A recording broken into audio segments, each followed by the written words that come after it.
Welcome back, ladies and gentlemen. This is the third recording that we're uploading for this week. This is the actual assignment.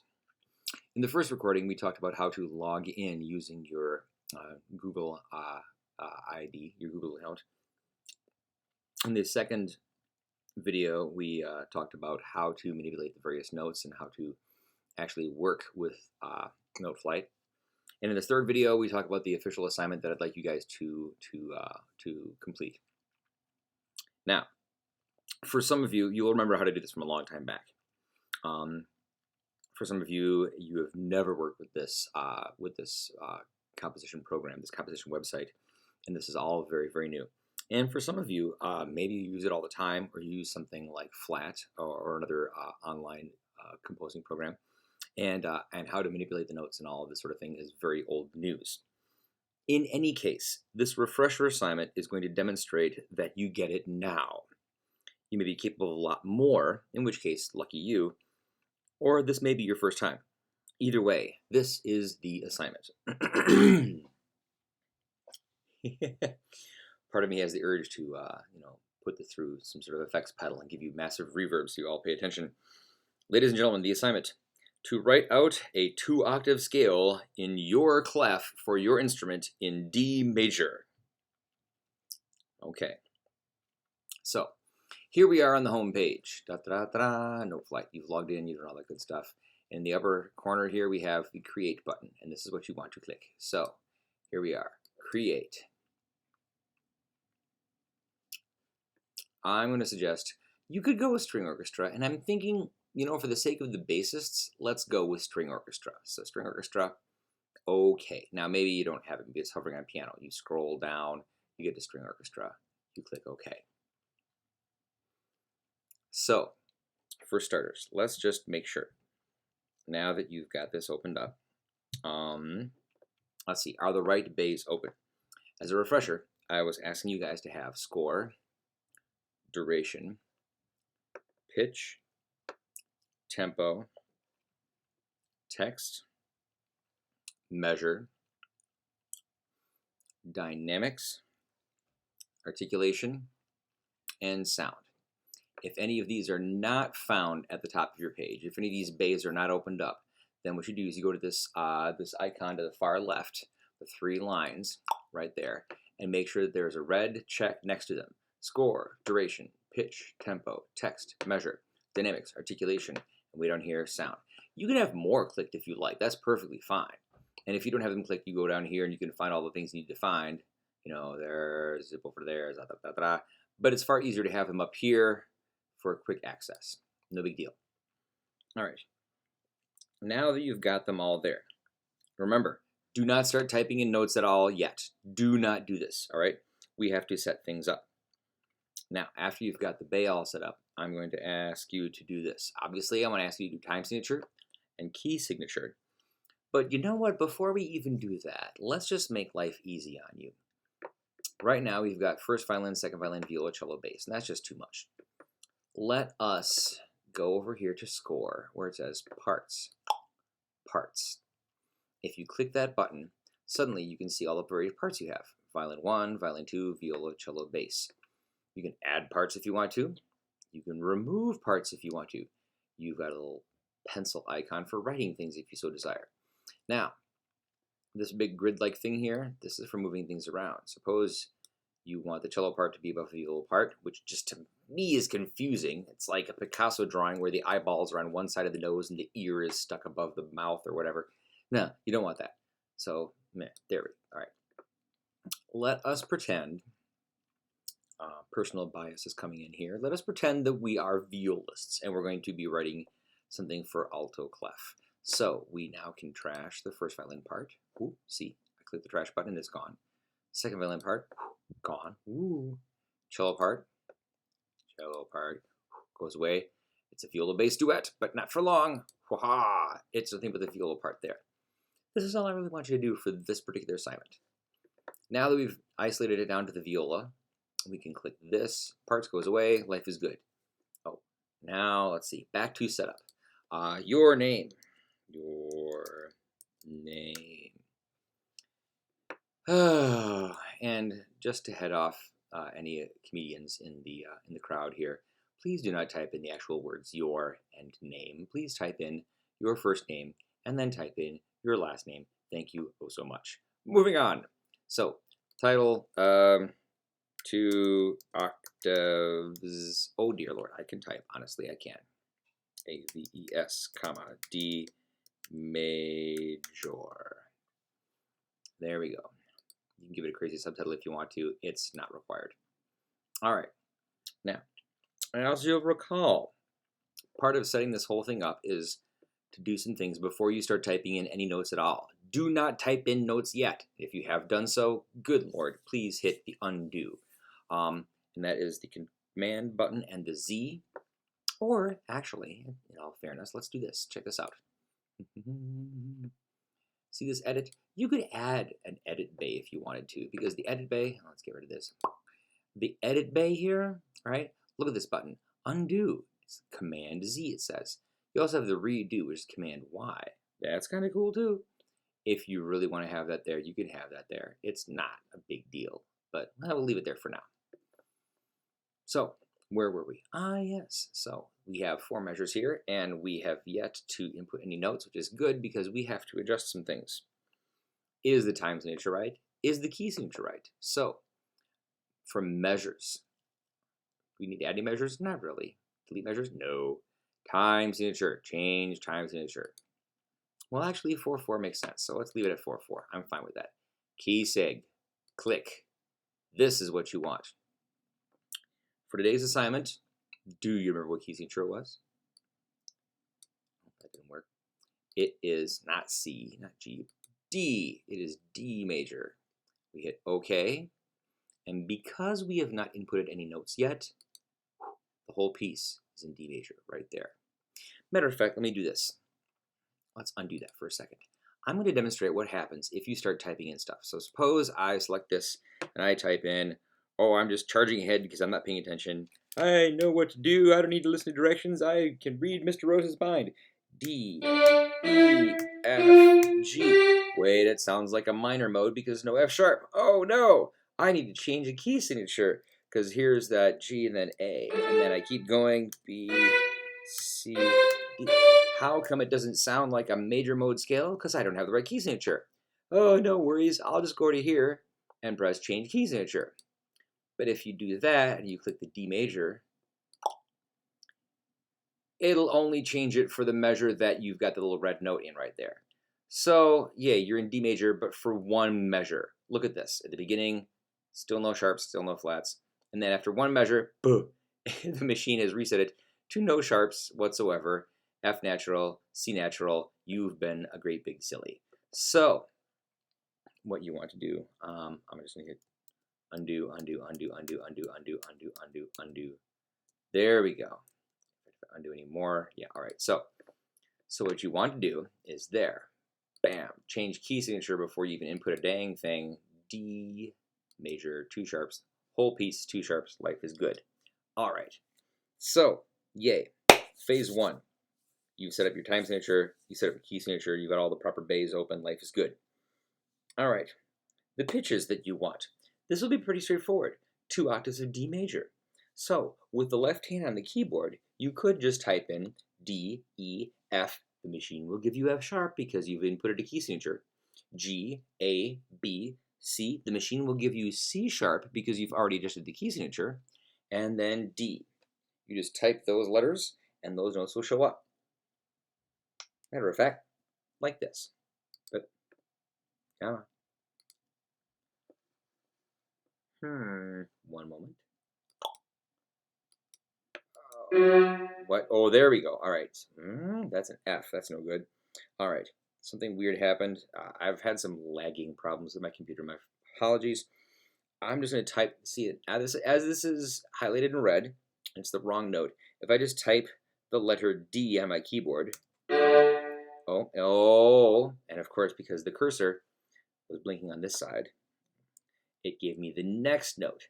I have to move this blinking line to the left of my red note with my left arrow key. And now, if I type in D, it will give me a D. D.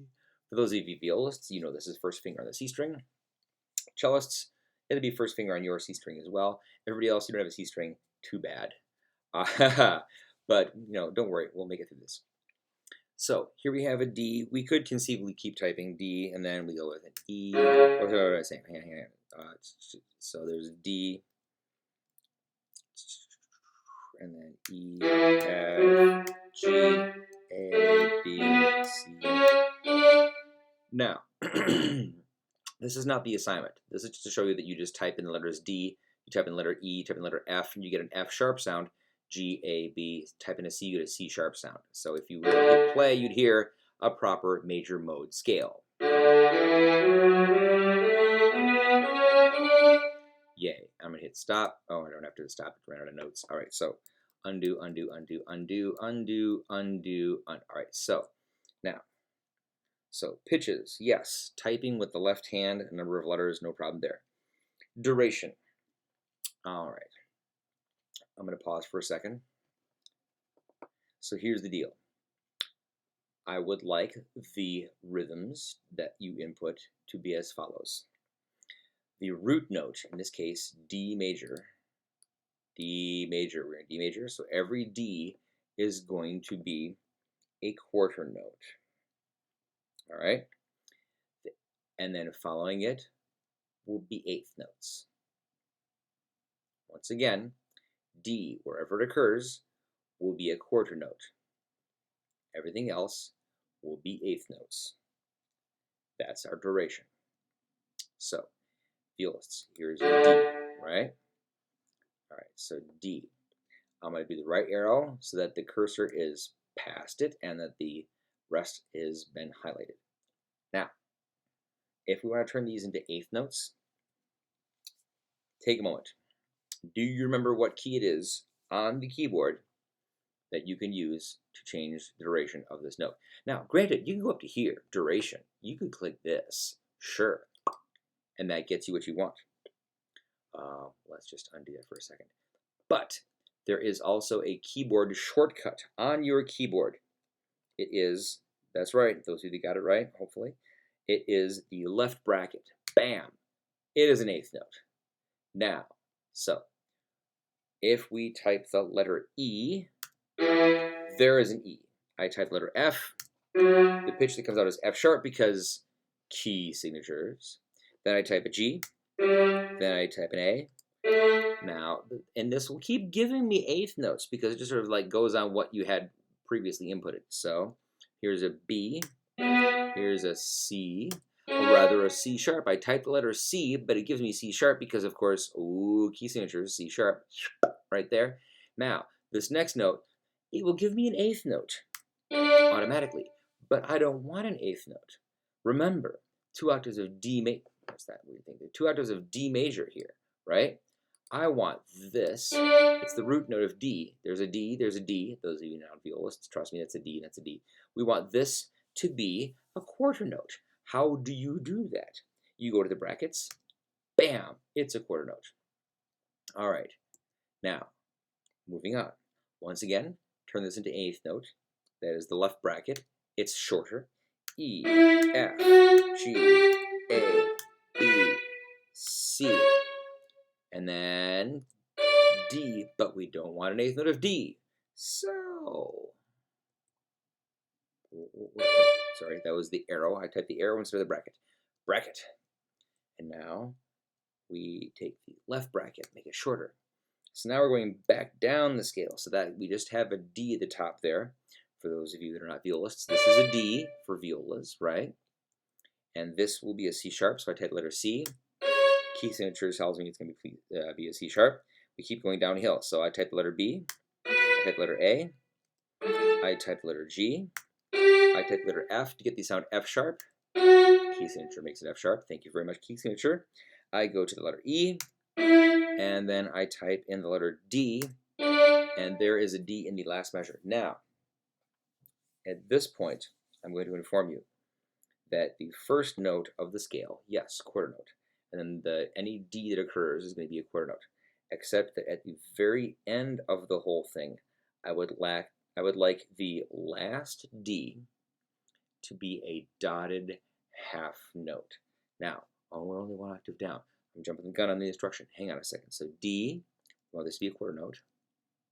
Now we arrow to the, so that makes that eighth note. So we go with C sharp, B, A, G, type letter F, get an F sharp, and then E. The machine is already automatically giving us another measure, which is very nice of it. So if you type and you fill in the very last measure, it will say, oh, you probably want to still compose some more, so I will give you another measure. Very thoughtful of it. And so now, with this next note, we type letter D, and there is an eighth note of D. We do not want an eighth note. We want a dotted half note. There are two things we must do to this note to make it a dotted half note. First, it's an eighth note. We have to lengthen it out. So, right bracket makes it a quarter note. Right bracket again makes it a half note.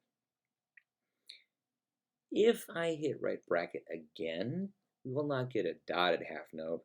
It just sort of doubles the length of the thing, which means we'll get a full-on whole note. And the machine says, hey, you're still composing, have another measure. Nah, but we don't want that. So I'm going to hit undo, which is the command and Z, or I could hit this either way.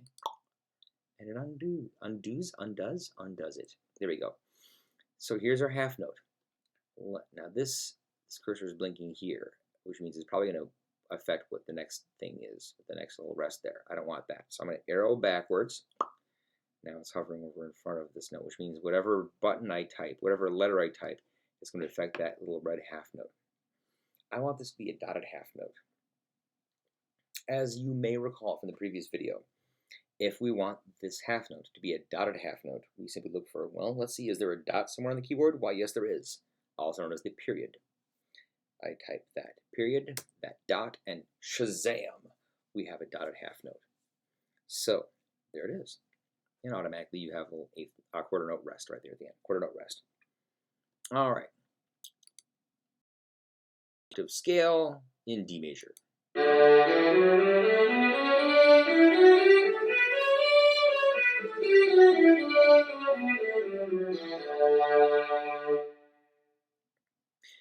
So far, so good.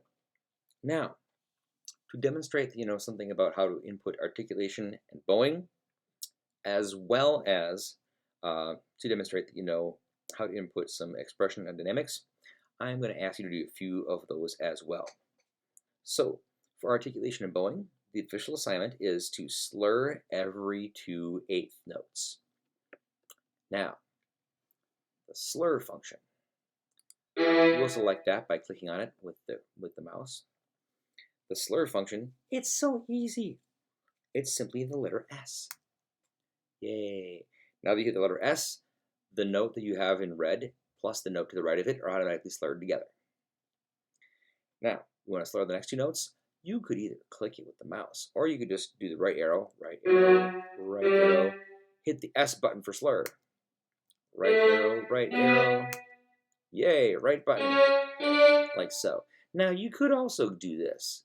Select that, hit the S button, select button, select it and hit the S button, like so. That works too. I prefer to use the right arrow key. Right arrow, right arrow, right arrow, right arrow. You just sort of go fast, like click, click, clack, click, click, clack, click, clack. Oh, too fast. Done. So that's all the slurs. Now, not only articulation, I want you to show me you can input bowing. So we'll start with the down bow. Now, you may or may not remember, but there is no cool shortcut for down bow, which is why it is good that we have the articulation bay up here. Slur, it says slur, yeah. Accent, which is the apostrophe. Staccato, semicolon. Tenuto, colon. Big fat accent, quotation marks. Staccatissimo, don't even want to talk about that. That's for like band instruments. Don't worry about those. Down bow. See, the band kids are like, I don't know, you want to deal with those. Meanwhile, the string kids are like, open and close. What's that? That's for like part of a drum set. Whatever. I don't even care. So down bow. Click. Shazam. There's a down bow symbol. Yay. All right. That's really all I want as far as the bowing goes. So articulation and bowing, some slurs, down bow to say, start with your down bow, big deal. The last thing I want you to do is to add some expression and dynamics. So I would like this piece to be in mezzo forte, and I would like there to be a decrescendo on the, let's go with the last two measures. The last two measures. So for starters, if you want this to be mezzo forte, you can either go with the Command E button, Command, which is the cloverleaf symbol, and the letter E, and ta-da, there's something you can put there. Or, now, expression and dynamics. It's up here somewhere. Let's see. Dynamics, right?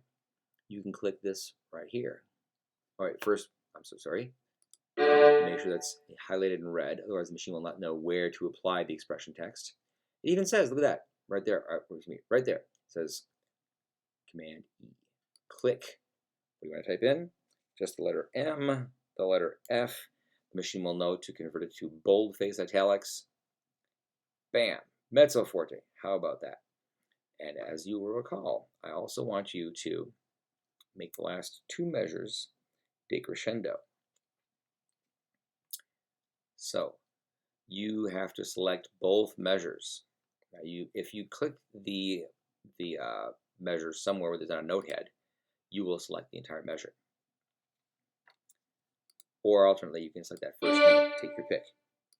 Either way, you have a starting point for where you want the notes to be manipulated. Then you hold the Shift button down and you can click in the center of this measure. You get the whole measure. Or you could hold the Shift button down and click the very last little rest symbol. Either way, it will highlight both entire measures. And then to get a decrescendo, you need the greater than symbol. This is the symbol in the bottom row over to the right above the period. Shift, click, one massive decrescendo mark right there, which is kind of cool. Actually, while we're on the topic, I will point out one last little thing. If you click that, let's see, click, there we go, and it's all red. Suppose you want to adjust this. Suppose you say, nah, that's kind of a long sort of decrescendo. Underneath the rest, I mean, we don't decrescendo during a rest, it's silence, what's the point? So grab this and pull, and it will adjust itself. Ooh, it will adjust itself to a different note. Now, did you notice that when I was way over here, it was that red line was hovering by that note? You move it over here, and it hovers by this note, which means to say it's going to apply to this note instead. Yay. You could keep dragging along, and suddenly it applies to the last eighth note. In fact, we could do that. You could even click that. You could maybe like what Command E. You could say it's mezzo piano or decrescendoing to that if you wanted to, but that's not required. I'm going to undo that. Matter of fact, I'm going to Control Z, undo, undo, undo, undo, undo. That's fine. If you have this and you submit this with obviously, first name, last name, not your name, that would be everything I'd possibly want.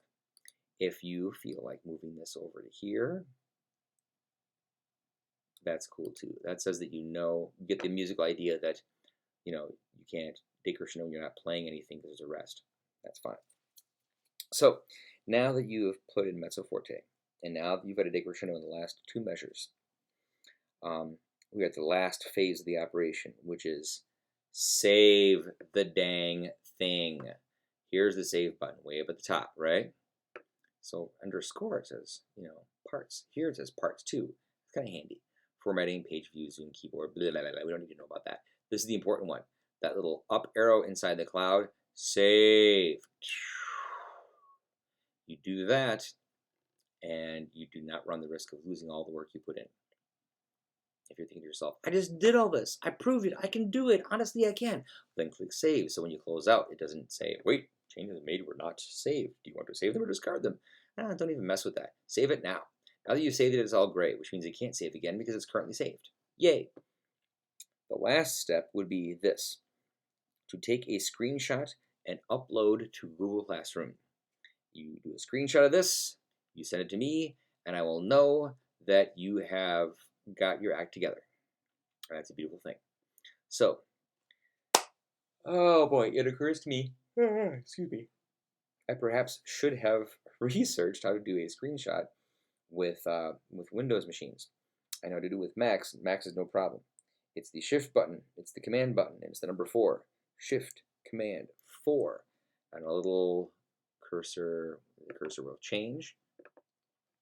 And you could highlight all this. This will show me that you have the right bays and everything. That's kind of cool. And, you know, that'll be enough. Drag all the way to there, let go, and it'll go, or in this case, it won't make a sound because I think I brought the volume down. Oh, there's that sound. Okay. And we will have a screenshot. In fact, I'll move this over like so. You can see my desktop here, right? And ta-da! You can see that there's a screenshot there. And if I wanted to see that, there it is. There's my screenshot. Pretty much the exact same thing that I had right there. So now you know that I've done it. And all I would do is upload this little jobber to Google Classroom, and that would prove that I've done what I wanted to do. How about this? In the instructions that, in the flat-out text instructions at the beginning of this whole thing, I will write in how to do a screenshot for Windows users. And that will allow you to do a screenshot and to upload it to Classroom and show me that you know what it is you've been asked to do and that you know how to do it. Alrighty then, so let's see, I've saved it. And here's, oh, by the way, one last thing. Here's how to get back to your list of scores. You hover over this little thing here, a little red stripe pops up, you tap the red stripe, My Scores. And then you're back to your home page of all the stuff that you've been working on. Here's Boulder Lake Dragons, which is that goofy thing that I showed you that we made when I was showing you how to manipulate the notes, and all the various things that I've worked on. And that is pretty much that. Thank you very much. Best of luck to you, and enjoy your week.